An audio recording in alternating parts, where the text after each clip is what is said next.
Good. Good. Up and about. Are you? Yeah. Sometimes the warmth can be really put you to sleep. Are you asleep right now? How good is my beautiful helper? Make some noise. Thank you. We're actually the golf putter over in the corner. I do need that as well. I was very excited to be. I've been hanging out for golf for the sermon, and today's the day. I love my golf. You guys excited? I'm excited. I've got chocolate, Nikita. I've got I don't know what's going on. We'll work it out. I'm Frank. If you don't know me, and it's a pleasure to be here today. And I'm going to jump into it because I'm aware of time, and a short sermon is a good sermon, isn't it? Yeah. Says many people. All right. So I'm going to read from Matthew chapter 14, verse 22-23, very popular passage of Jesus and Peter walking on water. It sets up, it's going to be foundational for the next 20 or so minutes. All right? So immediately after this, Jesus insisted that his disciples get back into the boat and cross to the other side of the lake. While he sent the people home, after sending them home, he went up into the hills by himself to pray. Night fell while he was there alone. Meanwhile, the disciples were in trouble, far away from land, for a strong wind had risen, and they were fighting heavy waves. About 3 o'clock in the morning, Jesus came toward them, walking on the water. When the disciples saw him walking on the water, they were terrified. In their fear, they cried out, "It's a ghost!" But Jesus spoke to them at once. "Don't be afraid," he said. "Take courage, I am here." Then Peter called to him, "Lord, if it's really you, tell me to come to you, walking on the water." "Yes, come," Jesus said. So Peter went over the side of the boat and walked on the water toward Jesus. But when he saw the strong wind and the waves, he was terrified and began to sink. "Save me, Lord," he shouted. Jesus immediately reached out and grabbed him. "You have so little faith," Jesus said. "Why do you doubt me?" When they climbed back into the boat, the wind stopped and the disciples worshipped him. "You really are the Son of God," they exclaimed. How cool is that? Good. Imagine being there in that moment and walking on water, be a weird feeling that no one else in the world has experienced other than Peter. Last week, Dermot shared about the world and where we're at and how we live in this crazy, busy world and how in all seasons and in all circumstances we need to trust in God. And I'm going to build off that today because the world we live in is insanely full of stress and anxiety. Whether you like it or not, you probably have things on your mind now that is stressing you. I was going to say Monday's approaching, but thank the Queen that Monday's a public holiday. Tuesday's approaching. You might even have deadlines that you need to do on Monday. I'm grateful for Monday because I've got a lot of work I need to do. We live in this crazy, busy world where the world gives us expectations. We put expectations on ourselves, our friends and our family do, our workplaces does, and it can be crazy. And we don't even realize it. Psychologists have done studies and research, and we've gone over the years at living at this low level of stress to constantly living at a moderate to high level of stress. I remember one time I was going on a bushwalk with a whole bunch of mates, and we stopped, and we thought it'd be really funny to fill up one guy's bags with rocks. And we kept on walking, and 2 hours later, we stopped for lunch again, and he realizes there's all these rocks in his bag. But life can be like that. Sometimes we're walking with this insane weight of stress and anxiety. We don't actually realize that we're taking it, like it's normalized to our life. So we could say, "Oh, well, that's life, Frank." But I would prefer to say, living in a life of that stress and anxiety, I prefer to say that's not the life that God had planned for you and for me. That we can still find peace in the chaos. Yeah. When times get tough, it's easy to look at the winds and the waves like Peter. It's easy. It's easy to stress about deadlines. It's easy to stress about the inadequacies that you might not meet, the expectations of your job description or your family. Like, I remember the other day, I had to say, "Hey, can Samson go over to your house because my house is too messy." I've got this expectation and stress of that my house had to be a specific way in order to have a friend over. Is that just me? It is just me. You meanies. Thank you, I heard a no, appreciate that. Any feedback's good, any interaction's good, you don't have to sit there and be asleep, alright? But keeping your eyes on Jesus is a key element to not worrying about the winds and the waves around you. There was a time I was peer pressured into going out surfing with the boys. It was a couple months ago, and the waves were quite big. I think they were big, and they're like, "No, Frank, this is tiny, right?" So I paddle at the back. Man, it's hard to paddle out the back of the waves. To actually get out there is so tough, right? And then the aim of surfing is you surf it in and then have to take yourself back out there again. I'm like, this is the most stupidest sport known to man.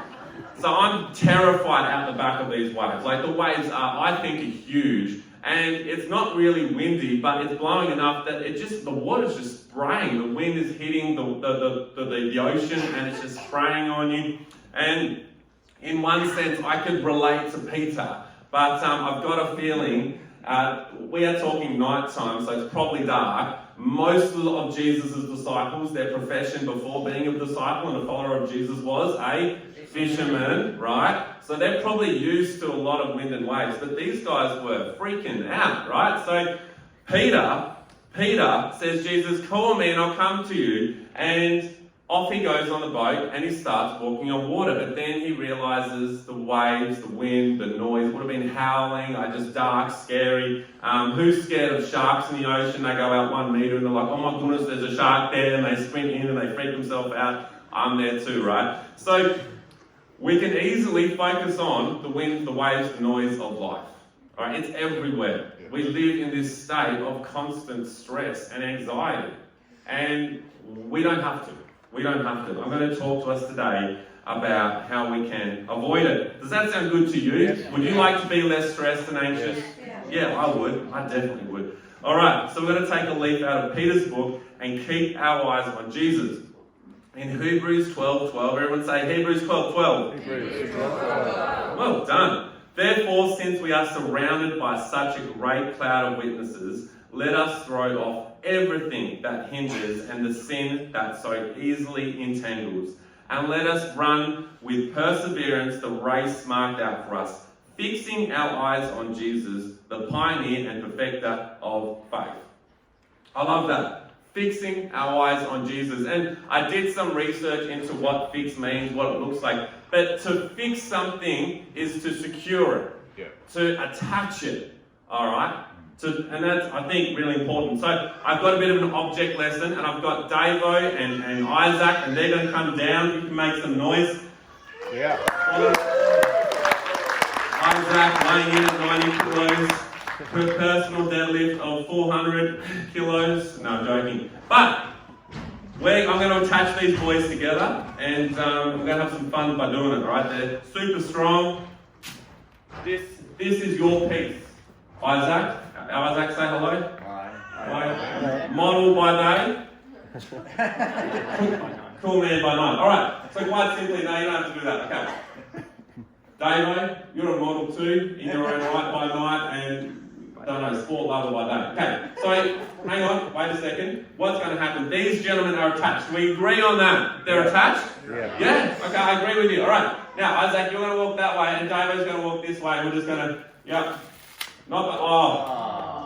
that's sad. Alright, chuck it anyway, I don't care. Alright, I bought this duct tape. It reminds me of those ads where you see the problem and they chuck the tape on it and it's strong. You guys know what I'm saying? Yeah? Alright. Duct tape, Dave. The mouth? Go for the mouth. Alright, Davo, this is yours. And Isaac, I'm giving you a same bit and you're going to need to join them together, alright? Surely this tape, it actually is quite strong. I'm hoping it's not too strong for the purpose of today. Alright, so attach it, yep. Now, do we agree that they're attached together? Yeah. I reckon so, they've got 2 bits. Now they're going to walk their own way, see you later. Oh, sad times. Everyone go, Alright. Piece of wood for you, Isaac. Piece of wood for you, Davo, but this time I'm bringing in the real deal, okay? I've got the Makita, and I'm going to drill them together, alright? We need to up the ante. Always drill towards your hand. Alright, I'm hoping this works too, and it doesn't break. Hear that? And it doesn't break. Alright, now, what's that ways? Oh my goodness, are they attached? Yeah. They're attached and secure. Make some noise for Isaac today. Thank you.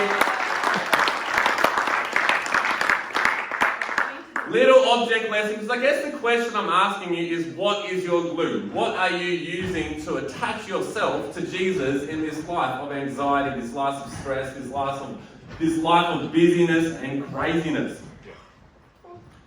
Yeah, what is your glue? Fantastic. So, let's go. I'm going to go through some things that I've personally experienced before, and it doesn't really work. It's a bit like the Velcro, and it's a bit like the tap. Being fixed on having good thoughts, happy vibes, and positivity will not work. Eventually, you're going to look at the storm and the winds and the waves around you. Being fixed on having a big bank account, whilst that would be amazing, you're still going to be looking at the storm and the waves around you. Being fixed on having the latest and greatest accessory won't work, because next week the next one comes out. You just can never keep up. You're just on the hamster wheel. Being fixed on eating too much chocolate and ice cream, thinking that's going to help you deal with the storm around you, that ain't going to help either. Take it from me. Being fixed on the faith and belief that Jesus is real, that alone will not work. Being fixed on belief that heaven is real and God created earth, that fact, that is not going to help you navigate yourself through the storms, the winds, the waves of life. And to everyone here today and on the camera, being fixed on the fact that you go to church on a Sunday will not work. Because what's going to happen from Monday to Saturday? It's not going to be sustainable. Sorry to throw a punch. Those things are great. Fantastic, especially the eating chocolate one. Absolutely really good. But ultimately, you can laugh, guys. You can laugh. My joke's not funny. Cherry came up to me the other day in her own time and said, "Frank, you're really funny, guy." I said, "Thanks, Cherry." Alright, but being fixed on those things, ultimately, they're not the right glue that's going to keep us attached to Jesus. There's a lot of glues out there that are on the screen that are saying, if you do this in life, it's going to help you navigate things, etc. But when I go to Bunnings and I look at the glue section, guess what every single glue says? I'm the strongest glue, it's the best glue, it can glue anything together, right? Yep. Things change. Interest rates change. Family, friends move. Politics and laws challenge the way of our faith and our thinking. We might get sick and you might not be able to go to church, and church is not always every single day whenever we need it. We need a glue that is going to be sustainable. We need a glue that's going to attach us like that screw and be unshakable. The only glue that is going to work is our glue to be attached to Jesus has to be a personal relationship with Him. Yep. The byproduct of that might mean you go to church, might mean you believe Jesus created the heaven and the earth, might mean that you know you're loved by Him, your sins are forgiven. Those facts and things are fantastic, but we ultimately need a personal relationship with God. And this is key to living a life in peace. Peace in the chaos. Peace in the chaos. Yeah. What does having a personal relationship with God look like? I want you to think about your closest friend, your nearest and your dearest. And I want you to think about what makes them a close friend. The answer will probably be because you've been through a lot together. You've chat about everything, big or small. No topic is off the limits. There's an element of trust that can't be bought, and that trust was built over a long period of time. You're happy to chat for hours upon hours, or you're just happy to sit and be in each other's company. You tell each other when they're being silly, you challenge them, but you're also there to support them and console them in a time of need. These things sound like what a close friend might be, yeah? Yeah. Good, I'm glad. We can achieve everything I just said then with a relationship with Jesus. Jesus left us the Holy Spirit, and He's alive and well today. And I know it's said and preached and talked about, and it's so basic and it's so simple, but that is because it is so vital. Without this, it's going to be, I would say, impossible to have a personal relationship with Jesus. Reading your Bible, praying, and worshipping, not just on a Sunday at church, are vital elements to walking your life with Jesus. And when the winds and the waves come, He's there, He's with us, and we've got a personal relationship with Him. So I know it's simple, I know it's been talked about, but if that isn't the glue you're going to use, a personal relationship with Jesus, it's going to be unstuck. at some point in time when life comes. When you get that email, when you get that phone call, when things get crazy, you're going to be unstuck. So my encouragement to every single person here is that we need to have a personal relationship with Jesus, and we need to be proactive and conscious about that. The Greek word for fixing your eyes on Jesus implies a definite looking away from other things. Because you can't physically look at two things at once. Whilst Matthew is amazing and beautiful, and I'm looking at him, I actually can't see the things behind me. You can only look in one direction that you are going. So to look to Jesus, you're actually going to have to look away from other gods and other distractions. We're actually going to have to fix and focus ourselves on him. Good. It is a one-way street where our primary focus is on Jesus. And it's going to come at a sacrifice, but the investment, what we get back, is far greater. Peter turned away when he was walking on water for a swift moment. I can just see he's walking on water and going, this is amazing, walking towards Jesus. Next minute, it kind of something, he's like, can you believe this? He looks around and I can just see the fear just to come, and he just starts to sing, Jesus help me, and Jesus pulled him up. But if you look away for 1%, one little thing, it's a dangerous place to be. We're going to start to sink. Which is where my golf analogy comes in. Yeah, go for it. Yeah. Love golf. Alright, I'm going to need 4 volunteers though. Alright, so if you would like to volunteer, I'm thinking a girls' brigade, a boys' brigade, and then let's go a young buck. Any young buck here, any youth that wants to do it, and then we'll go someone wise and old. We'll go it. Huey, you're looking amazing. Would you like to come down? Who else? Put your hand up, make some noise. Tan, you're coming down to the girls' brigade crew. I need someone young. Micah, thanks for putting your hand up. I've got chocolate for you. Good job. And I need someone brave and willing who is very wise to come down and have a putt. Is there anyone? Thank you, John. Make some noise for John. Wasn't the chocolate, John? No? Alright. I'm trying to work out how to do this so you can all see it. We can do it like this. Alright. This is the goal. This is the target. And in life, this would be Jesus, right? And we're aiming for Jesus. And you guys, it's really simple game. Really simple game, golf. You just got to get that ball in the cup, alright? Real simple, right? So you're all going to have one shot over here, and you need to get the ball in there. Make sense? Quite easy, not too hard, very simple. You get one shot, alright? Does that make sense? Hugh, you're here first, alright? Winner gets a prize. So Hugh, do you know how to do it? Kinda. Alright. Look at the target. Is a good start. I've never been professional golfing before. I'm just gonna say that. You don't have to. I'm not a professional golfer either. It's good to hit the ball with this part. Yep, that's it there. All right, perfect. All right. Wait a second. Focus and don't hit the back wall. All right, and nice. That's all right. That's perfect. All right, make some noise for Q. John, you're not embarrassing yourself. We're all proud of you, Q. Now, John, this could be impressive if you get it in. All right. Johnny, make some noise if you like. It is a left-handed golf ball though, John, so it probably won't work though, mate. A left-handed golf ball. You're not standing right, but wait a second. Oh, and he's timed it well, ladies and gentlemen. That's impressive. All right, 10. Come on down. This is actually, you get an advantage. This ball will help you line it up. Yeah, I know, right? Alright, so you see the ball, you hit the ball. That's how I play golf. See ball, hit ball. Sometimes I dig a bit of the ground. Alright. That is perfect. Oh my, actually, that's going to get me close. That's impressive. And Micah, you got big shoes to fill.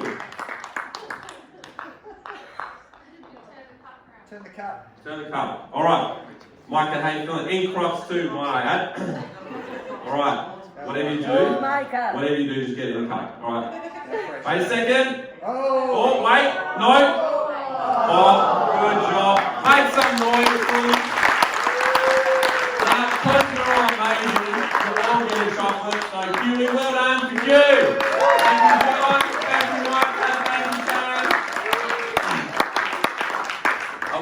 golf course because they cost a lot of money. All right. When you're as bad as me, you hit the golf ball, you go looking for the golf ball and you find like 10 others. It's a really good deal. Now, a few distractions there. I was talking over them on purpose, right? On purpose. Because your focus and your intent is really important. We need to be solely focused on keeping our eyes fixed on Jesus. Not to mention the distractions of all you guys watching. Alright, how rude. Okay? But life can be stressful. Life can be anxious. And there's distractions all over. But you can have the best intent ever and you can still miss. We can think that waking up at 6, exercising, eating healthy, doing whatever it's going to be, that's going to help us get through the storms of life. But we need to keep our eyes fixed on Jesus. And as you noticed, being 1% off here, it's only 1%, Frank, it doesn't matter. But you're going to sink. You're going to look at the wind and the waves around you. We need to be 100% fixed and secure. It's not a joke, it's not like 100% fixed on God and having a personal relationship with Him. Because 1% here, when we hit it, we miss our target by so much. Yeah? And in 1 week, 1 month, 1 year, 10 years' time, we can find ourselves way out, lost, going, what's this life all about? I'm struggling to deal with anything. The band can come up, please. But the good news is God is always there and He's always with us. In 2 Corinthians 4:18, we've got a job to do here. It says, so we do not look at the troubles we can see now, rather we fix our gaze on things that cannot be seen. For the things we see now will soon be gone, but the things we cannot see will last forever. When Peter's story is a very common and known one, and often we can easily focus on his failure, on how he had such little faith. And we can learn a lesson from that. But he did walk on water. He looked at Jesus because of what he saw. He had this crazy idea to do something possible, and he was the one that said, hey Jesus, call me out to you. And he succeeded. Looking to Jesus gives us the inspiration to try something new, to try something impossible, to try something that can't be done in our own mind. But with Jesus, it is possible. I'm going to assume that everyone here is a Tasmanian, because you more than anyone know how fast weather can change. 1 minute you'll be like sunny, jump off. The next minute you feel like an absolute ice floor. And the same can be said for life. 1 minute you got the positive vibes, you're going to work, everything's amazing, you bought a coffee, you bought a donut because you're just feeling it. Life is good. And then you get that email, you get that phone call, you bump into a car park, something rocks your world and shakes you to the core, where we go, wow. And what we've been doing in the leader, what we've been building in our foundation, in our soul, in our heart, is going to determine how we handle those times of insane stress, insane anxiety. And God is the key. He is the antidote to this thing called stress and anxiety. We can have peace in the chaos. We can. So we've been doing a series of Where's God? And the answer to that is He is with you. He is with you in your storm. He is with you in your trouble. He is with you in your pain. He is with you in your sorrow. But if our focus is on the storm, it's really hard to see Him, because we can only look in one direction at once. So as we sing the song, Turn Your Eyes Upon Jesus, I just want to encourage every single person here just to shift, just to have that heart check of whether we're 1% off, 2% off. Because God is there, He's willing, He's waiting, He's wanting to have a personal relationship with us. And we can shift, we can do some business today in this moment, for the next couple of minutes as we sing this song, and put your eyes on Jesus within our soul. Because that's where the stress and anxiety comes on the inside. So despite what the world might tell you, He is the only thing in any season, in any circumstance. I know we can sometimes think, oh, life is too big and this is too insane and this is way too stressful, etc. But He can do it. God can do it. He is with you. He is for you. But we've got a role to play. We've got a role to play. We've got to walk towards Jesus, keeping our eyes like to stand, stand, but let's do some business this morning.